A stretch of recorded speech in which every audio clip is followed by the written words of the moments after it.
من كان نبيا وآدم بين الماء والطين شفيع المذنبين خاتم النبيين وعلى آله وأصحابه أجمعين أما بعد فقد قال الله عز وجل في شان حبيبه تعظيما له وتوقيرا إن الله وملائكته يصلون على النبي يا أيها الذين آمنوا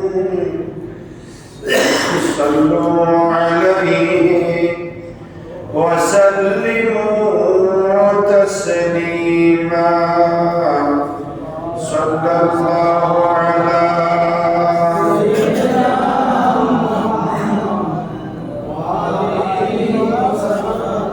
صلى الله على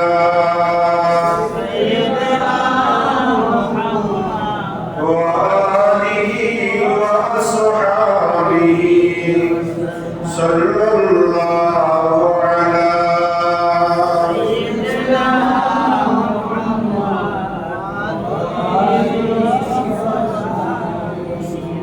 صلاة يا رسول الله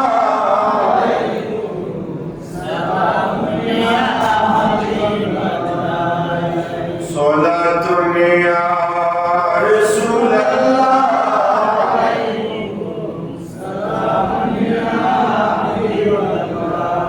رفعناك جلوى दिखाने को हक ने लिखा अर्श पर नाम वाला तुम्हारा सलातुल्लाह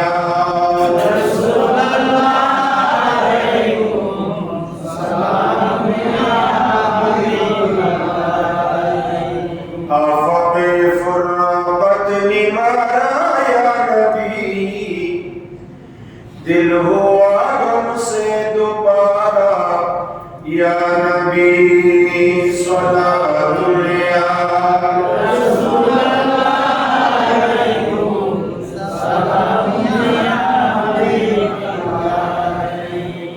أعوذ بالله من الشيطان الرجيم بسم الله الرحمن الرحيم ومن يعظم شعائر الله فإنها من تقوى القلوب صدق الله مولانا العظيم وبلغنا رسوله النبي الأمين ونحن على ذلك من الشاهدين والشاكرين والحمد لله رب العالمين معزز محترم حضرات মুসল্লিয়ান ইজাম সম্মানিত উলামায়ে কিরাম রহমানি ওয়া রাহিমাকুমুল্লাহ আল্লাহ সুবহানাহু ওয়া তাআলা আলিশান দরবারে লাখ কোটি শুকর আদা করছি যে আল্লাহ পাকের অত্যন্ত দয়া এবং মেহেরবানিতে হজের মাসের প্রথম মাস পবিত্র শাওয়াল আল মুকাররমার প্রথম জুমা নামাজ জুমাদের মুহাল্লাকে আল্লাহর মসজিদে আসার বসার সবাই একত্রিত হয়ে সালাম আরজ করার সুযোগ আর তৌফিক যে আল্লাহ আমাদেরকে দান করেছেন তার দরবারে পড়ছি আলহামদুলিল্লাহ আর লক্ষ দুরূদ ও সালামের হাদিয়া প্রেরণ করছি সোনার মদিনায় কামলিওয়ালা নবী নুরুল নবী হায়াতুন নবী ইমামুল আম্বিয়া নবী আলতাব নবুয়ত শাহনশাহ রিসালাত সুলতান মদিনা তাজদার ইহরাম সরকার দু আলম ইমামুল আম্বিয়া মুহাম্মদুর রাসূলুল্লাহ সাল্লাল্লাহু তাআলা আলাইহি ওয়াসাল্লাম নুরি দরবার সোনার মদিনায় উচ্চ আওয়াজে আরেকবার পড়ছি আলহামদুলিল্লাহ। মোহতারাম হাজিরিন, দীর্ঘ একটি মাস সিয়াম সাধনায় আত্মনিয়োগের পরে আজকে সফলের মুকাররমার প্রথম জুমায় আমরা শরীক হয়েছি। অত্যন্ত মুবারক মাস, বরকতপূর্ণ মাস আমাদের সামনে সমাগত হয়েছে। আমরা জানি হজের মাস হচ্ছে তিনটা। কয়টা? তিনটা মাস ব্যাপী হুজ্জাজে কেরাম হজ করে থাকেন। বিশেষ করে চূড়ান্ত হজ যেই দিন হয় সেটা হচ্ছে জিলহজ মাসের 10 তারিখ। আরাফাতের জমিনে লক্ষ লক্ষ আল্লাহর বান্দা বান্দিরা একত্রিত হয়ে আল্লাহর দরবারে রোনাজারি করে, কান্নাকাটি করে, ইবাদত বন্দি করে, নিজের জিন্দেগীর গুনাহ মাফ চায়। ওই বরকতপূর্ণ দিন হচ্ছে হজের দিন। কিন্তু হুজ্জাজে কেরাম বিভিন্ন দেশ থেকে, দূর দূরান্ত থেকে প্রস্তুতি নিয়ে হজের জন্য প্রস্তুতি নিয়ে আসবে। যেই মাস, সেই মাস হচ্ছে শাওয়াল মাস, জিলকদ মাস এবং জিলহজ মাস। সুবহানাল্লাহ। সেই 3 মাসের প্রথম মাস হচ্ছে শাওয়াল মুকাররমা, অত্যন্ত বরকতপূর্ণ মাস। যে মাসের ইবাদত বন্দেগী, রিয়াদত গুলামের মধ্য দিয়ে বান্দা আল্লাহর নৈকট্য লাভ করতে পারে। সুবহানাল্লাহ। আল্লাহ রাব্বুল আলামিন হাকামুল হাকিমিন বান্দাকে মাফ করার জন্য অসংখ্য রাস্তা তৈরি করে রেখেছেন। সুবহানাল্লাহ। শুধু বান্দাকে কি করে দেওয়ার জন্য? মাফ করে দেওয়ার জন্য, বান্দাকে ক্ষমা করে দেওয়ার জন্য অসংখ্য রাস্তা তৈরি করেছেন। আজকে যে আয়াতে কারিমা শরীফ আপনাদের সম্মুখে তিলাওয়াত করেছি, কোরআনুল কারীমের 17 পারা সূরাতুল হজ, সূরাতুল হজের 32 নম্বর আয়াতে কারিমার একটা অংশ আপনাদের সম্মুখে তিলাওয়াত করেছি। এই আয়াতে কারিমায় আল্লাহ সুবহানাহু ওয়া তাআলা বলেন, ওয়া মান ইউআযযিম শাআইরাল্লাহ ফাইন্নাহা মিন তাকওয়াল কুলুব।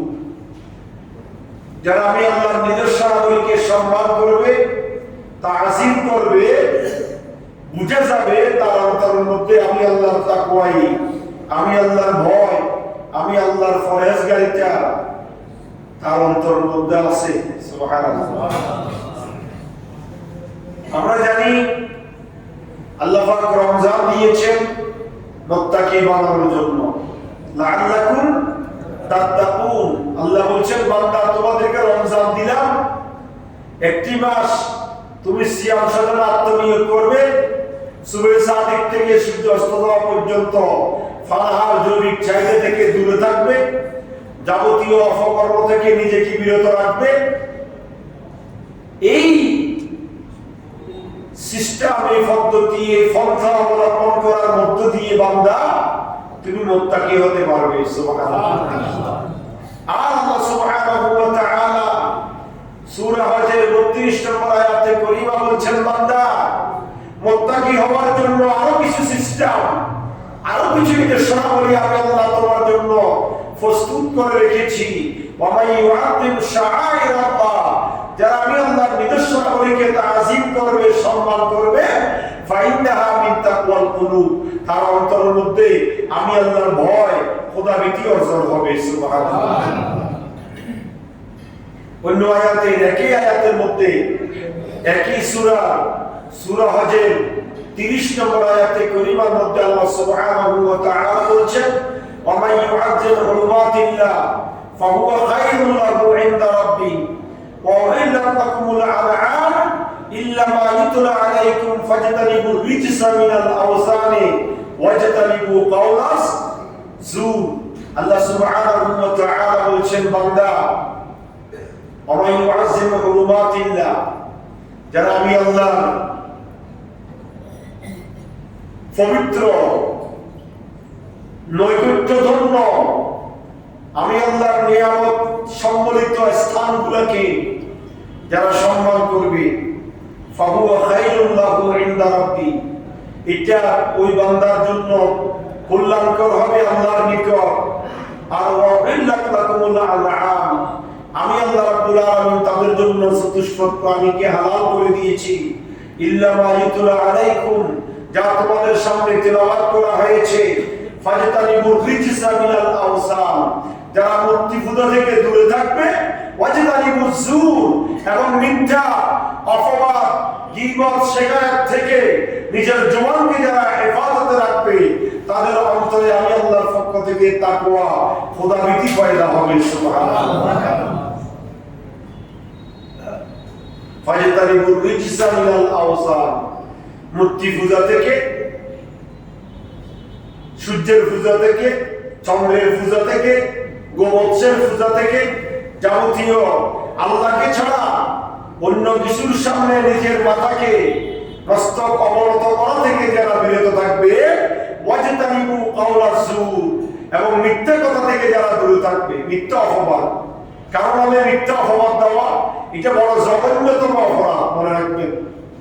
যে ব্যক্তি যেটা করে নাই, একজন ব্যক্তি আপনি কিছু করেন নাই, আপনি যে কাজে জড়িত নাই, কিন্তু আমি মিথ্যাবাদী হয়ে মিথ্যুক কাজ্জাব বেয়াদব আমি যদি আরেকজনের নামে সে মিথ্যা অপবাদ দিয়ে থাকি, তাহলে আল্লাহ রাব্বুল আলামিন বলছেন সে কোনোদিন আমি আল্লাহর কল্যাণ লাভ করতে পারবে না। এই আয়াতে কারিমা দুটো দ্বারা আমরা কি বুঝতে পারলাম? আল্লাহ রাব্বুল আলামিন আহকামুল হাকিমিন নির্দেশনাবলীকে তাজিম করা।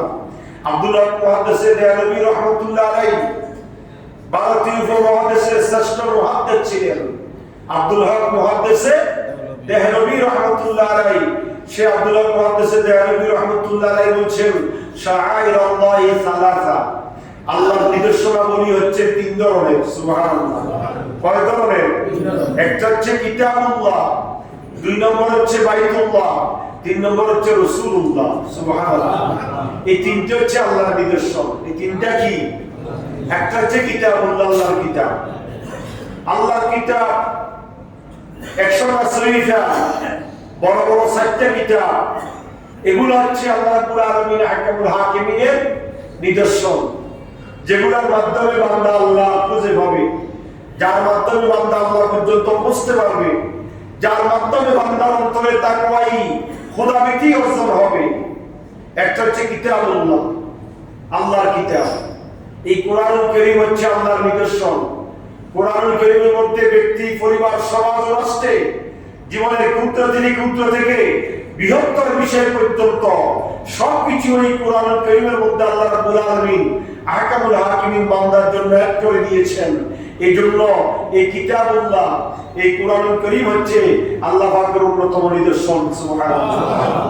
নবী মুসার যুগে তাওরাত হচ্ছে নিদর্শন, নবী ঈসার যুগে ইনজিল হচ্ছে আল্লাহর নিদর্শন, নবী দাউদের যুগে জাবুর হচ্ছে আল্লাহ পাকের নিদর্শন, আদম সফিউল্লাহর সহিফা, ইব্রাহিম খলিলুল্লাহর সহিফা, ঈসা রূহুল্লাহর কিতাব, মুসা কলিমুল্লাহর কিতাব, দাউদ খলিফাতুল্লাহর কিতাব, হযরত শীশ আলাইহিস সালামের কিতাব, ইব্রাহিম খলিলুল্লাহর উপর নাযিলকৃত সহিফা, এগুলো হচ্ছে আল্লাহ পাকের নিদর্শন। সুবহানাল্লাহ। এগুলো আল্লাহর কি? নিদর্শন। এই কিতাবগুলোর মধ্যে আল্লাহ রাব্বুল আলামিন আহকামুল হাকিমিন ব্যক্তি, পরিবার, সমাজ ও রাষ্ট্রের যত বিধানাবলী রয়েছে সবগুলো এই কিতাবের মধ্যে আল্লাহ ব্যক্ত করে দিয়েছেন। সুবহানাল্লাহ। আরেকটা এই আয়াতে কারিমার তাফসীরে দেখা যায় আল্লাহর নিদর্শনাবলীর মধ্যে অন্যতম আরো কিছু নিদর্শন রয়েছে। রাসূলুল্লাহ আদম সফিউল্লাহ থেকে ঈসা রূহুল্লাহ পর্যন্ত, এবং আমার আপনার নবী মুহাম্মদুর রাসূলুল্লাহ সাল্লাল্লাহু আলাইহি ওয়াসাল্লাম পর্যন্ত সব নবী রাসূলগণ হচ্ছেন আল্লাহ পাকের বড় নিদর্শন। সুবহানাল্লাহ। আল্লাহ পাকের বড় কি? নিদর্শন। আল্লাহ পাওয়ার মাধ্যম, আল্লাহ পাওয়ার মাধ্যম হচ্ছে নবী রাসূলগণ। নবী রাসূলগণকে অনুসরণ করে বান্দা আল্লাহ পর্যন্ত পৌঁছতে পারবে। এই জন্য আল্লাহ রাব্বুল আলামিন আহকামুল হাকিমিন বলেছেন এগুলো হচ্ছে আমি আল্লাহ পাকের বড় নিদর্শন। সুবহানাল্লাহ। আর বাইতুল্লাহ, বাইতুল্লাহ মানে কার ঘর? আল্লাহর ঘর। আল্লাহর ঘরকে বাইতুল্লাহ বলা হয়। বাইতুল্লাহ মানে আল্লাহর ঘর। আমরা জানি খানায়ে কাবাকেও বাইতুল্লাহ বলা হয়। খানায়ে কাবাকে কি বলা হয়? বাইতুল্লাহ। কার ঘর? আল্লাহ কি সেখানে থাকেন? না। আল্লাহ রাব্বুল আলামিন হাকামুল হাকিমিনের বান্দারা ওই আল্লাহর শ্রেষ্ঠতম নিদর্শনের অনুসরণের মধ্য দিয়ে আল্লাহ পর্যন্ত পৌঁছতে পারবে। এই জন্য আল্লাহ রাব্বুল আলামিন হাকামুল হাকিমিন এটাকে আল্লাহর নিদর্শন বানিয়ে দিয়েছেন, যেটাকে দেখলে আল্লাহর কথা মনে হয়, যেখানে গেলে আল্লাহর কথা মনে হয়, যেখানে বান্দা প্রবেশ করে আল্লাহর গুণগান, আল্লাহর গুণকীর্তন করবে, মিথ্যা বলতে পারবে না, অন্যায় বলতে পারবে না, জুলুম নির্যাতন করতে পারবে না। ওগুলো হচ্ছে আল্লাহ পাকের অন্যতম নিদর্শন বাইতুল্লাহ, আল্লাহর ঘর। সুবহানাল্লাহ। এই আল্লাহর ঘর গোটা পৃথিবীর জমিনে লক্ষ লক্ষ আল মসজিদ বাইতুল্লাহ, আল্লাহর ঘর আছে না নাই? এগুলো হচ্ছে আল্লাহ পাকের বড় নিদর্শন। যেখানে গেলে বান্দা আল্লাহর কথা মনে করে, যেখানে গেলে আল্লাহর কথা মনে পড়ে, যেখানে গিয়ে বান্দা আল্লাহকে স্মরণ করে। কথা বলে ঠিক কি না? হাজার কাজ ছেড়ে বান্দা আল্লাহর ঘরে আসে, কাকে স্মরণ করার জন্য? আল্লাহকে স্মরণ করার জন্য। এই জন্য আল্লাহ অন্যত্র বলেছেন, বান্দা যাকে দেখলে আমি আল্লাহর কথা স্মরণ হয়, যেখানে গেলে বান্দা আমি আল্লাহকে বেশি বেশি স্মরণ করে, যেখানে গেলে বান্দার অন্তরে আমি আল্লাহর ভয় পয়দা হয়, সেটা হচ্ছে আমি আল্লাহ পাকের অন্যতম নিদর্শন। সুবহানাল্লাহ।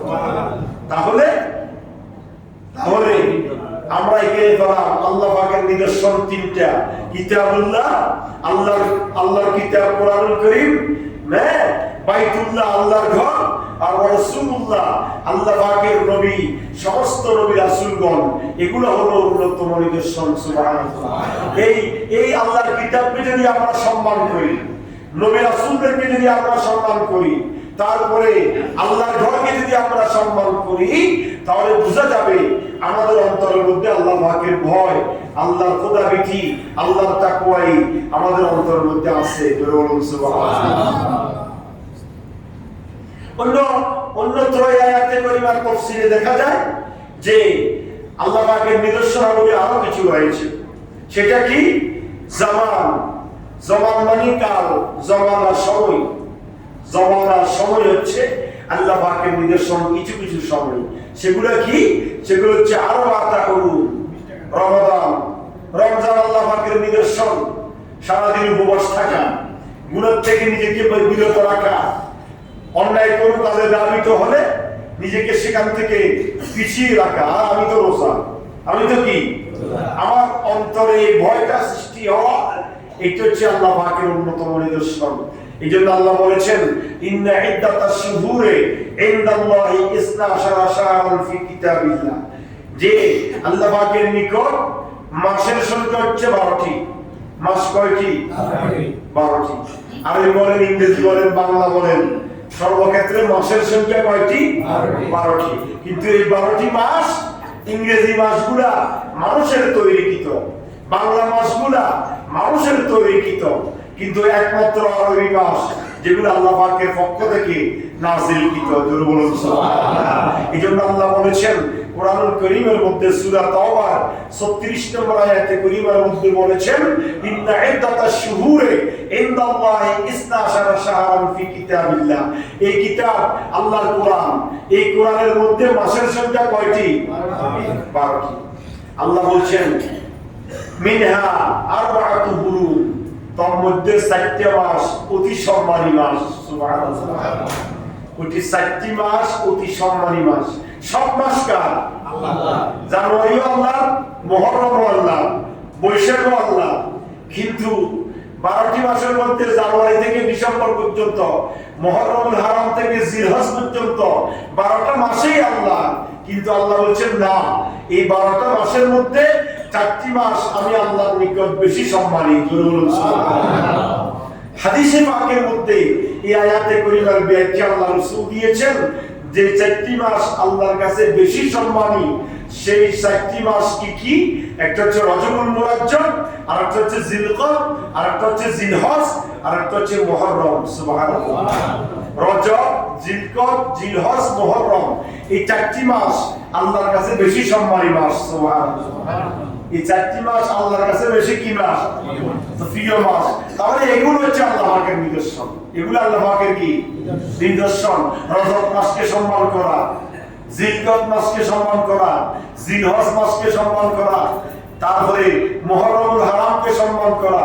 মুহররমুল হারামে অসংখ্য ঘটনা সংঘটিত হয়েছে। ইমাম আলী মাকাম, ইমাম হুসাইন রাদিয়াল্লাহু তাআলা আনহু সহ নবী পরিবারের 72 জন সদস্য কারবালার ফোরাত নদীর তীরে ঈমান ইসলামকে প্রতিষ্ঠিত করার জন্য শাহাদাতের শরাব পান করেছেন। এই কারণে এই মাসগুলো অতি সম্মানী মাস। সুবহানাল্লাহ। এই মাসগুলোকে সম্মান করা মানে আল্লাহকে সম্মান করা, আল্লাহর নৈকট্য লাভ করার মাধ্যম। মাসের সম্মানের মধ্য দিয়ে আল্লাহর নৈকট্য লাভ করা যায়। সুবহানাল্লাহ। তাহলে আরেকটা হচ্ছে রমজান। রমজানের চাঁদ উদয় হওয়ার পর থেকে শাওয়ালের চাঁদ উদয় হওয়া পর্যন্ত এই পুরো মাস আমরা রমজানকে সম্মান করি। রমজানের সম্মানার্থে আমরা গুনাহ থেকে দূরে থাকি। কথা বলেন ঠিক কিনা? আমরা গুনাহ থেকে বেঁচে থাকার চেষ্টা করি। রমজানের সম্মানার্থে আমরা গালিগালাজ করি না, গীবত শিকায়ত করি না, অন্যায় করি না, অপরাধ করি না। কথা বলেন ঠিক কিনা? রমজানকে কি করার জন্য? সম্মান করার জন্য, রমজানের সম্মানার্থে। এই জন্য রমজানকে যে সম্মান করলো, রজবুল মুরাজ্জাবকে যে সম্মান করলো, জিলকদ শরীফ এবং জিলহজ শরীফকে যারা সম্মান করলো, আল্লাহ রাব্বুল আলামিন আহকামুল হাকিমিন বলেন ওই বান্দার অন্তরের মধ্যে আমি আল্লাহর তাকওয়াই, আমি আল্লাহর খোদাবিতি আছে। বলুন সুবহানাল্লাহ। তারপর হচ্ছে মাকাম। মাকাম মানে স্থান। মাকাম মানে কি? স্থান। সেই স্থানগুলো কি? মসজিদ। মসজিদ সম্মানিত জায়গা, সেটাকে সম্মান করা আল্লাহ পাকের নিদর্শনাবলীকে সম্মান করার মাধ্যম।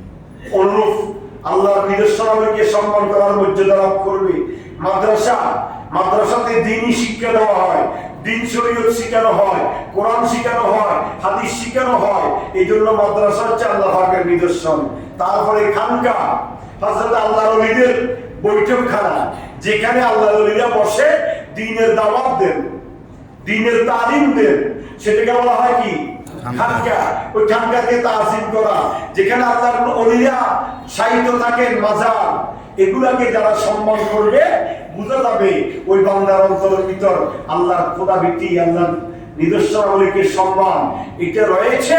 এই সম্মানের চিন্তা চেতনা বান্দার অন্তরে থাকা মানে আল্লাহর নিদর্শনাবলীকে সম্মান করা। সুবহানাল্লাহ। 3 নম্বর হচ্ছে দেখা যায় আপনার শাখস মানে ব্যক্তি। এমন আল্লাহর কিছু ব্যক্তি আছে যাদেরকে সম্মান করলে অন্তরের তাকওয়াই বেড়ে যায়। সুবহানাল্লাহ। অন্তরের খোদাভীতি সৃষ্টি হয়। সেটা কি? এক হচ্ছে নবী। সমস্ত নবীরা যাদেরকে সম্মানের মধ্য দিয়ে বান্দার অন্তরে আল্লাহর ভয় সৃষ্টি হয়। রাসূল 313 জন, মতান্তরে 315 জন রাসূল। রাসূলের সংখ্যা কয়জন? সবাই বলেন না কয়জন? 313 জন, মতান্তরে 315 জন রাসূল, আর বাকিটা হচ্ছে নবী। এই 313 জন নবীকে, মতান্তরে 315 জন নবীকে, রাসূলকে আল্লাহ রাব্বুল আলামিন কিতাব দিয়েছেন। তারা কিতাবের উপর জ্ঞান হাসিল করে মানুষকে দ্বীনের দিকে আহ্বান করে। সুবহানাল্লাহ। তারা হচ্ছে রাসূল। তারা হচ্ছে কি? রাসূল।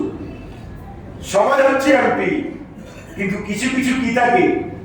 মন্ত্রী থাকে। সবাই এমপি। এমপি হওয়ার পরে ওই ব্যক্তির যোগ্যতা অনুযায়ী তাকে কয়েকদিন পরে মন্ত্রিত্ব দেওয়া হয়। কথা বলেন ঠিক কি না? সবাই হচ্ছে নবী, কিন্তু নবীদের মধ্যে আল্লাহ যাকে বেশি পছন্দ করেছেন, আল্লাহ যে বেশি যাকে ভালোবাসেছেন, তাদেরকে আল্লাহ রিসালাতের মহান নিয়ামত দান করেছেন। তারা হচ্ছে রাসূল। সুবহানাল্লাহ। নবী লক্ষ লক্ষ, কিন্তু রাসূল হচ্ছে 313 জন, মতান্তরে 315 জন। এই নবী রাসূলদেরকে যারা সম্মান করবে, বুঝা যাবে তাদের অন্তরে আল্লাহর ভয় আছে। আল্লাহর কি আছে? ভয় আছে। তারপরে গাউস, গাউসুল আজম আব্দুল কাদের জিলানী, খাজা মুঈনুদ্দিন চিশতি, এই সমস্ত আল্লাহর বড় বড় হাস্তি, বড় বড় বুজুর্গ আল্লাহর ওলিদেরকে যারা সম্মান করবে, বুঝা যাবে তাদের অন্তরে আল্লাহর ভয় আছে। সুবহানাল্লাহ।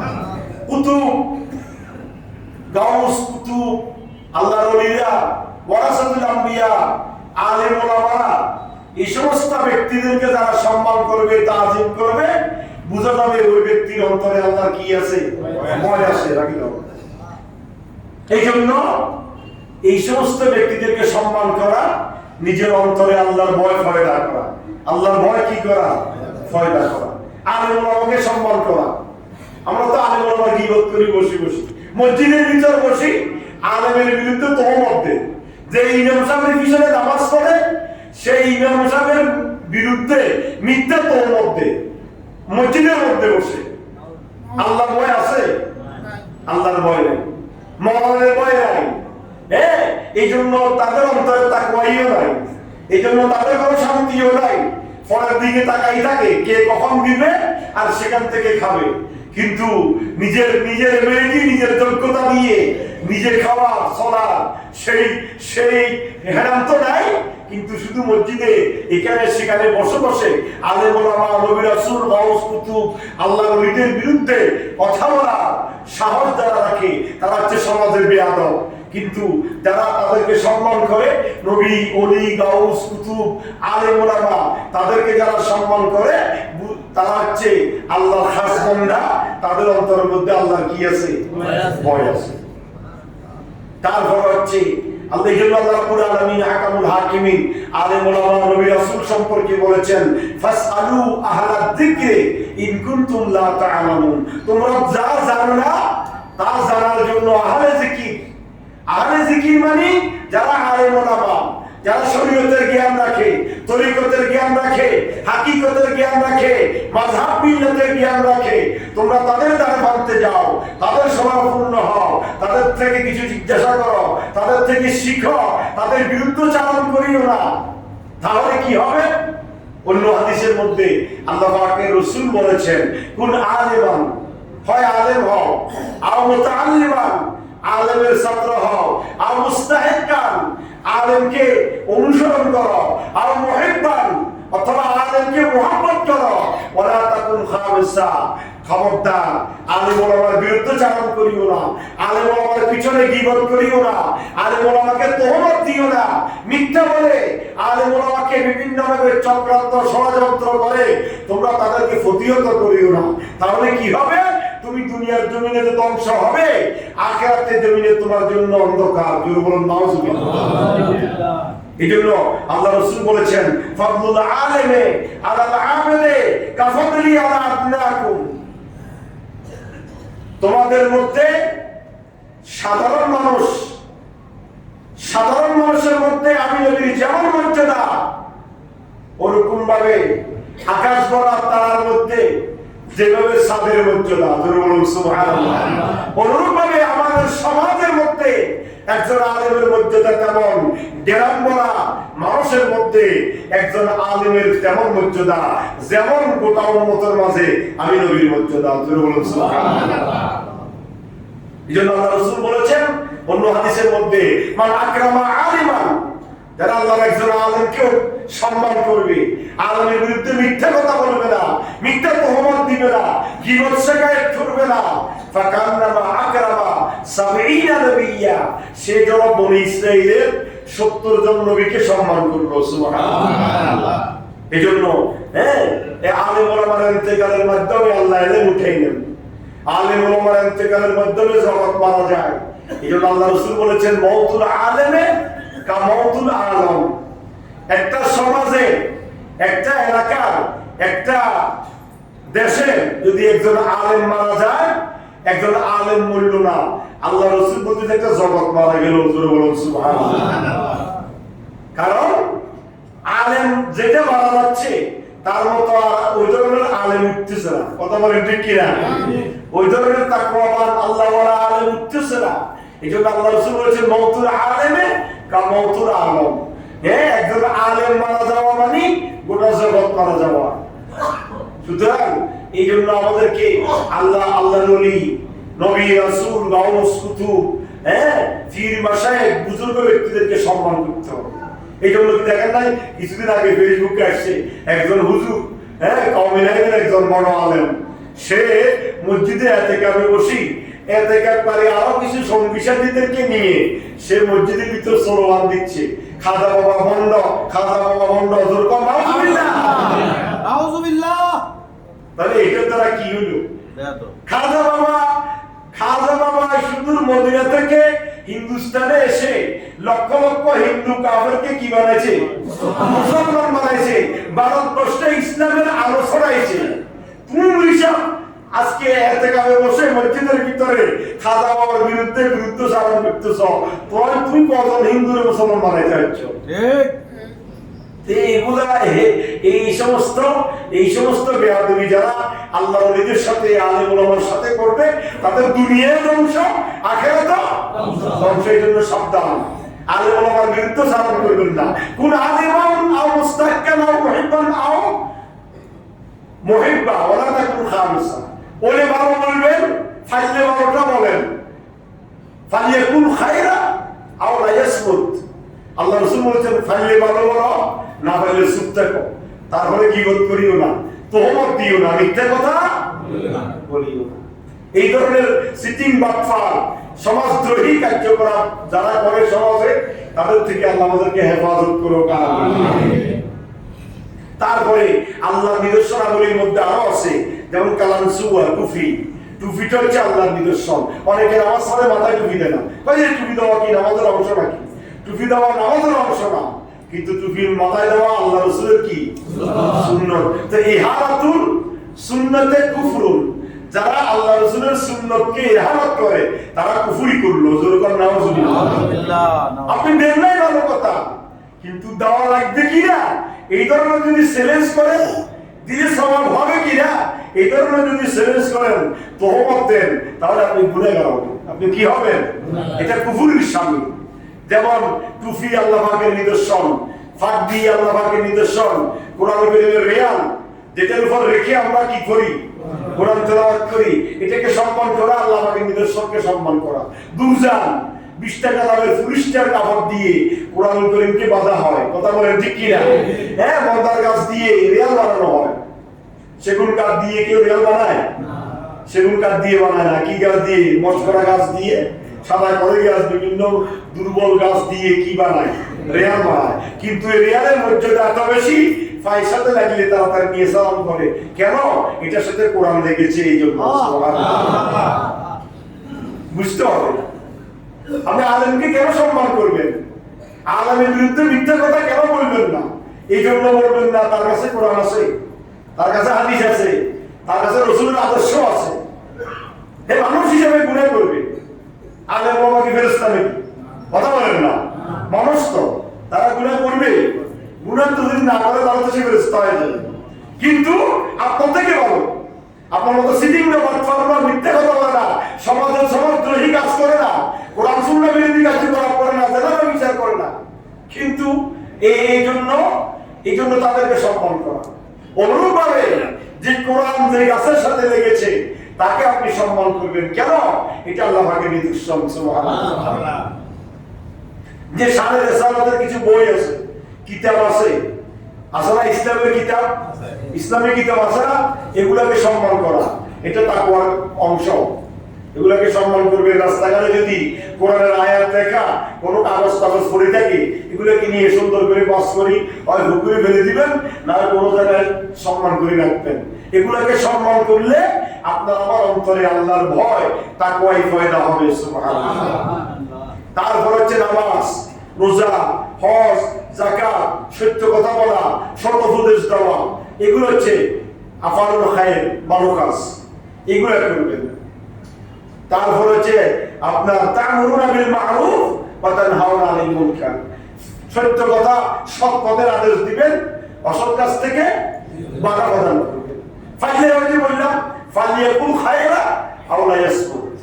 হাদিস, এই হাদিস শরীফটা বুখারী শরীফের মধ্যে কয়েকবার এসেছে যে আমার উম্মতেরা ফাইলে ভালো কাজ করো, ফাইলে ভালো কথা বলো, ফাইলে আরেকজনের সুনাম করো, আর আও লা ইয়াসমুত, অথবা বদনামি করিও না, তোহমত দিও না, মিথ্যা বলিও না, গীবত করিও না, চুপ থাকো। তাহলে তোমার কি হবে না? গুনাহ হবে না। তো তুমি গীবত করে তুমি যদি এই সমস্ত কাজ করো, এই আমরা তো মনে করি গীবত করা কত কঠিন, জানেন? আমরা তো মসজিদের ভিতরে বসে একজন মানুষের গীবত করি। হ্যাঁ, এটা কত কঠিন। আল্লাহ রাসূলের সামনে একদিন জানাজা আসছে। কি আসছে? জানাজা, মৃত ব্যক্তি। সাহাবায়ে কেরাম দাঁড়াইছে কাতার ধরে জানাজা পড়ার জন্য। হঠাৎ করে আল্লাহ রাসূল বক্তৃতা শুরু করেছেন। কি রে, আল্লাহ রাসূল তো জানাজার মধ্যে কোনোদিন বক্তৃতা দেন না, আজকে কেন বক্তৃতা দেওয়া শুরু করলেন? তখন আল্লাহ রাসূল বলছে, তোমরা কি কেউ এই মৃত ভাইয়ের গোশত খাবে? তোমরা কি কেউ এই খাটিয়ার উপর শায়িত এই মৃত ভাইয়ের গোশত খাবে? সাহাবায়ে কেরাম তাজ্জুব হয়ে গেলেন। ইয়া রাসূলুল্লাহ, এই মানুষের গোশত কি মানুষে খায় নাকি? এ মারা গেছে, কি আমরা এখন কবর দিয়ে ফেলবো? বাজে আমার কিছু উম্মত এখানে আছে যারা মৃত ভাইয়ের গোশত খায়। জোরে করে নাউজুবিল্লাহ। আল গীবাতু আশাদ্দু মিনাজ জিনা ওয়ালা ইয়াক্তাব বা'দুকুম বা'দা আইয়ুহিব্বু আহাদুকুম আন ইয়াকুলা লাহমা আখিহি মাইতান ফাকারিহতুমুহু ওয়াত্তাকুল্লাহ। আল্লাহ বলেছেন কোরআনের আয়াত, যারা একজন মুসলমান ভাইয়ের গীবত করলো, তারা বদনামি করলো না, গীবত করলো না, বরং মৃত ভাইয়ের গোশত খাইলো। যেরকম নাউজুবিল্লাহ। মানুষের গোশত মানুষে খাওয়া হালাল নাকি হারাম? কথা বলেন না। আল্লাহ রাসূল বলছে, তুমি তো গোশত এমনি খাইতেছো না, হাতে খাইতেছো না, চামচে খাইতেছো। তুমি কথা বলি গীবত করি তোহমত দিয়ে তুমি মৃত ভাইয়ের গোশত খাইতেছো। এগুলা হারাম, এগুলা কি বলেন না? এই জন্য এগুলা থেকে দূরে থাকতে হবে। ফাইলে বারোটা বলতে হবে, না ফাইলে চুপ থাকতে হবে। গুনাহ হবে না। ভালো না বললে কি হবে না? আপনি যদি কাউকে ভালো না বলেন, আপনার কাছে যদি কারো প্রতি হিংসা লাগে, আপনি ভালো বললেন না, গুনাহ হবে না। কিন্তু ভালো না বলি খারাপটা বলতেছেন, যেটা তার কাছে নাই, যে দোষটা তার কাছে নাই, সেই দোষের কথা আপনি ছেড়ে দিয়ে বলতেছেন, তাহলে আপনি কত বড় জঘন্য অপরাধ করছেন। এটার জন্য আপনি তওবা করতে হবে। স্ত্রী হারাম হয়ে যাবে, জানেন? একজন আলেম ওলামা যদি কেউ গীবত করে, তার স্ত্রী হারাম হয়ে যাবে। স্ত্রীর সাথে সে থাকলে সে জিনার গুনাহ হবে। যতক্ষণ পর্যন্ত এই হারামের জন্য, এই গীবতের জন্য যার গীবত করেছে তার কাছে তওবা করে, তার কাছে ক্ষমা না চায়, আমরা তো সহজ মনে করি। এই জন্য আমাদের ছেলেগুলো জায়গা সন্তান হয়, যারা সন্তান হয়। খালি জানা করলে স্ত্রী আরেকজনের সাথে থাকলে যারা সন্তান নয়। মনে রাখবেন, আমরা তো শরীরও জানি না, তরিকাও জানি না, বড় বড় কথা বলি।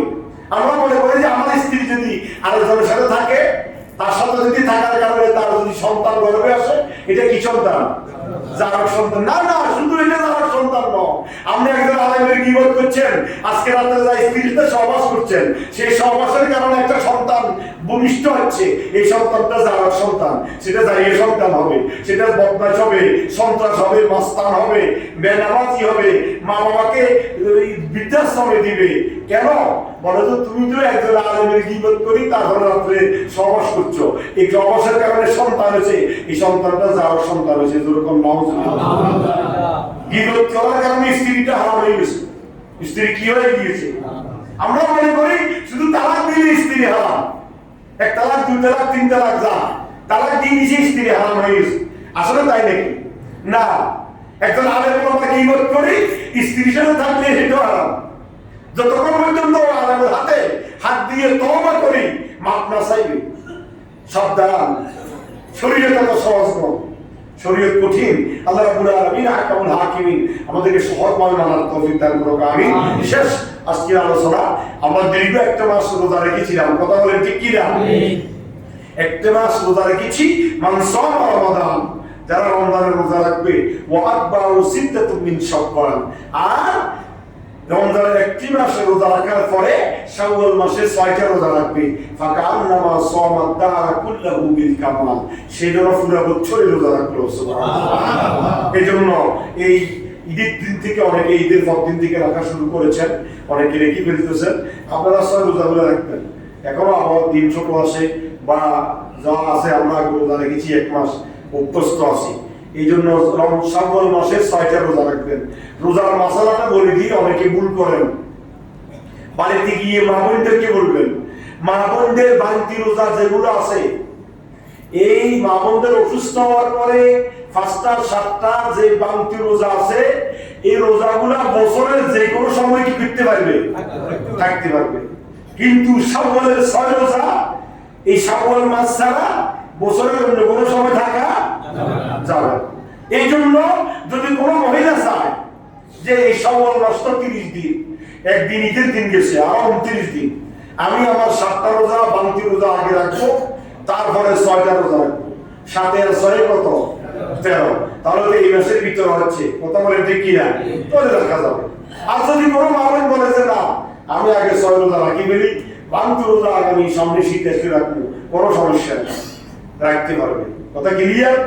কিন্তু অনেক মানুষ এটা নিয়ে ঝগড়া করে, হ্যাঁ না আগে বাংতি রোজা রাখাম করিব তারপরে 6 রোজা, না আগে বাংতি রোজা বল, আপনি আগে রাখলে 6 রোজা রাখতে পারবেন, বাংতি রোজা যে কোনো সময় রাখতে পারবেন, বাস কথা এতটুকু।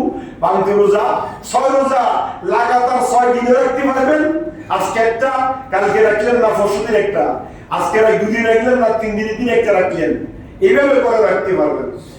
এই মোটামুটি সকল মাসের মধ্যে 6টা রোজা শেষ করবেন, বাস এইটা 6 রোজা। ইফতারের সময় দরুদ শরীফ পড়বেন, কি পড়বেন? ইফতারের সময় দরুদ শরীফ পড়বেন। আল্লাহ রাসূল বলেছেন যে ব্যক্তি দরুদ শরীফ পড়বে সেই জন্য সে যে তার আগের এবং পরের ইফতারের পূর্ব মুহূর্তে 6 রোজা রেখে যে ব্যক্তি দরুদ শরীফ পড়বে তার আগের এবং পরের জীবনের সমস্ত সগীরা গুনাহ মাফ হয়ে যাবে, সুবহানাল্লাহ। শেষ। দ্বিতীয়ত আরেকটা মাসালা জানাই দিই, যারা রমজানের রোজা রেখেছে কিন্তু নামাজ পড়েনি, এরকম কিছু মুসল্লি আছে না, সারাদিন উপবাস রোজা কিন্তু নামাজ পড়ে না, হয়তো রোজা তোরা আপনি ফরজ একটা রাখলেন আর একটা ছেড়ে দিলেন। আল্লাহ রাসূল বলেছে আন্নাহু সুইলা আন রাজুলিন, একজন ব্যক্তি আল্লাহ রাসূলকে জিজ্ঞাসা করতেছে ইয়াসুমুনাহা, সে দিনের বেলা রোজা রেখেছে, ওয়া ইয়াকুমুল লাইল, আর রাত্রি বেলায় দাঁড়িয়ে দাঁড়িয়ে তারাবির নামাজ পড়েছে, ওয়ালা ইয়াশহাদুল জামাআ, কিন্তু সে অন্য কোনো নামাজ পড়ে নাই, ওয়ালা জুমার নামাজও পড়ে নাই, অর্থাৎ রমজানের রোজা রেখেছে ঠিক, তারাবির নামাজও পড়ছে কিন্তু ফজর যোহর আসর মাগরিব পড়ে নাই, নামাজ পড়লো না, অথবা বাসায় পড়লো জামাতে আসলো না ইচ্ছা করি, বাসায় বসে রয়েছে ইচ্ছা করি, মসজিদে আসি নামাজ পড়তেছে না, এইটা যদি হয় আল্লাহ রাসূল বলেছেন হাযা ফিন্নার, ওই ব্যক্তি জান্নাতে যাবে না, ওই ব্যক্তি জাহান্নামে যাবে। জোরে বলেন নাউযুবিল্লাহ। এই জন্য ফরজ একটাকে গ্রহণ করে আর একটাকে ছেড়ে দিলে তাহলে সে মাইনাসের এরকম মাইনাস হয়, ওইরকম আপনার জন্য জান্নাত হবে না, জাহান্নাম হবে। সুতরাং যারা রমজানের রোজা রেখেছেন, 5 ওয়াক্ত নামাজ পড়েছেন, তারা বাকি সময় নামাজ পড়বেন, জামাতে হোক, এই মসজিদে হোক, আরেক মসজিদে হোক, যে কোনো জায়গায় হোক, নামাজ ছাড়বেন না, জুমা জামাত ছাড়বেন না, আর রমজানের রোজার পাশাপাশি নফল রোজা রাখবেন। তাহলে আল্লাহ রাব্বুল আলামিন হাকামুল হাকিমিন আপনার প্রতি দয়া করবে, মেহেরবানি করবে। আল্লাহ আমাদের সবাইকে জীবনে বারবার রমজান পাওয়ার 6 রোজা রাখার তৌফিক দান করুন, এবং যা আলোচনা করেছি আমাকে এবং সবাইকে আমল করার তৌফিক দান করুন, আমিন। ওয়া আলাইকুম আসসালামু আলাইকুম ওয়া রাহমাতুল্লাহি ওয়া বারাকাতুহু।